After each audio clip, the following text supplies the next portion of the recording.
வீட்டில் உள்ள வாஸ்து குறைபாடுகளை நீக்கி வியாபார ஸ்தலத்தில் உள்ள வாஸ்து குறைபாடுகளை நீக்கி வியாபாரத்தை பெருக செய்யும், வாழ்வில் நிம்மதி தரக்கூடிய வெள்ளரிக்கினால் செய்த விநாயகர் வீட்டில் வைத்து வழிபட கிடைக்கும். ஸோ இப்போ சத்தியமங்கலத்தில் ஒரு முருகர் கோயில் இருக்குது. அதாவது பண்ணாரி ரோடு வழியாக போனோம்னா உதயமரத்து மேடு அப்படிங்கிற ஒரு இடத்துல இருந்து ரைட் கட் எடுத்தோம் அப்படின்னம்னா முருகர் கோயில் ஒன்று இருக்கு. அதே மாதிரி கொடிவே போற ரோட்லயும் ஒரு அதிகமான மக்களுக்கு சத்தியமங்கலத்தில் இருக்கிறவங்களுக்கே தெரியாத ஒரு இடம், உதயமரத்து மேட்ல இருந்து கட் அடிச்சு போகணும். அதை வடக்குப்பேட்டை அப்படிங்கிற இடம், அதோடைய பேக் சைடு புளியங்கொம்பை போன வீடியோ போட்டிருக்கோம். அந்த புளியங்கொம்பை அப்படிங்கிற இடத்துல ஒரு ஷார்ட்கட் இருக்கு, பவர் ஹவுஸ் அப்படின்னு சொல்லிட்டு. அந்த பவர் ஹவுஸ் வழியா அந்த முருகர் கோயிலுக்கு போகலாம் அப்படின்னு சொல்லிட்டு கிளம்பி இருக்கிறோம். போகலாம். அதே மாதிரி இந்த ஏரியால தோட்டம், நிலம் இதெல்லாம் வாங்க முடியும். இங்கெல்லாம் இந்த 2024 இந்த வருஷம் 50 லட்சம் 1 கோடி ரூபா இருந்தாதான் ஒரு ஏக்கரா கிடைக்கும். 80-70 இன்டீரியர்லயே அந்த ரேட்டு. ஆமா, ஆத்தோரம் வேணும்னா எவ்வளவுக்கு வாங்கலாம்? ஆத்தோரம் வேணும்னா எவ்வளவுக்கு வாங்கலாம்? 1.5 கோடியா? 1 கோடி ரூபாய்க்கு குடிக்கலாம். நல்ல இடமா, ஆறும் இருக்கணும், கிணறும் இருக்கணும், போரும் இருக்கணும். ஒருத்தர் இதெல்லாம் வேணும், ஆனா 30 லட்சம் ரூபாய்க்கு வேணுங்கிறாரு.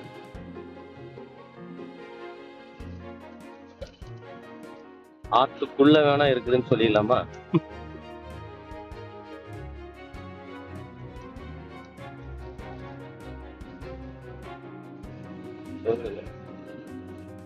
ஆவாரை பூத்திருக்க சாவாரை கண்டதுண்டோ என்பதை போல் நாம் செல்லும் வழியெல்லாம் ஆவாரம் பூ பூத்திருக்குது. நாம உங்களை இயற்கை எழில் கொஞ்சம் விவசாய நஞ்சை புஞ்சை இருக்கிற இடமா பார்த்து உங்களை நாங்க கூட்டிட்டு போயிட்டு இருக்கிறோம். ஏன்னா நம்ம விவசாயத்தை மோட்டிவேட் பண்ணுவோம், அந்த அளவுக்கு கிண்டலும் பண்ணுவோம், மோட்டிவேட்டும் பண்ணுவோம். சத்தியமங்கலம் அப்படிங்கிறது பார்த்தோம்னா ஒரு பசுமையான இடம். அது எத்தனை டைம் சொல்றதுக்கு காரணம் அப்படிங்கிறது பார்த்தோம் அப்படின்னம்னா, அந்த அளவுக்கு பசுமை இருக்குது. சோறு போடும் விவசாயம் அப்படின்னு சொல்லலாம். அந்த அளவுக்கு இந்த ஆற்று பாசனம், மல்லிகை பூ இங்கிருந்துதான் ஃபாரினுக்கே சப்ளை ஆகுது. மஞ்சள், கரும்பு, வாழை, சம்பங்கி, குறிப்பா மல்லிப்பூக்கு வெறி கொண்டு போவாங்க காலங்காத்தால. சிக்கர்ஸ் மலைங்கிற ஒரு ஊர்ல இருந்து அந்த டைமுக்கு அந்த பூவை வண்டி ஏத்தி ஆகணும் அப்படிங்கிறதுக்காக வெறி கொண்டு போவாங்க. அதுக்கு ஒரு ஏற்பாடு பண்ணலாம். அங்க இருக்கிற மக்கள் எல்லாம் ஒரு வண்டி ஒண்ணு ரெடி பண்ணி எல்லாரும் ஒட்டுக்கா போட்டு கொண்டு போற மாதிரி எல்லாம் தனித்தனியா பறப்பாங்க. ஏன்னா அது காலையில ஒரு ரேட்டு, மத்தியானம் ஒரு ரேட்டு, சாயந்தரம் ஒரு ரேட்டு, நைட் ஒரு ரேட்டு, நோம்பி அன்னைக்கு ஒரு ரேட்டு, மழை பெஞ்சா ஒரு ரேட்டு, புயல் அடிச்சா ஒரு ரேட் அப்படின்னு சொல்லிட்டு அது இருக்கிறதுனால அந்த டைமுக்குள்ள போனோம்னா நம்ம ஒரு லாபம் பார்த்துடலாம், அட்லீஸ்ட் நஷ்டம் அடையாமாவது இருக்கும் அப்படிங்கிறதுக்காக ஒரு வேகமா போவாங்க. ஸோ அப்போ இதுக்கெல்லாம் என்ன பண்ணணும் அப்படின்னம்னா, அரசாங்கம்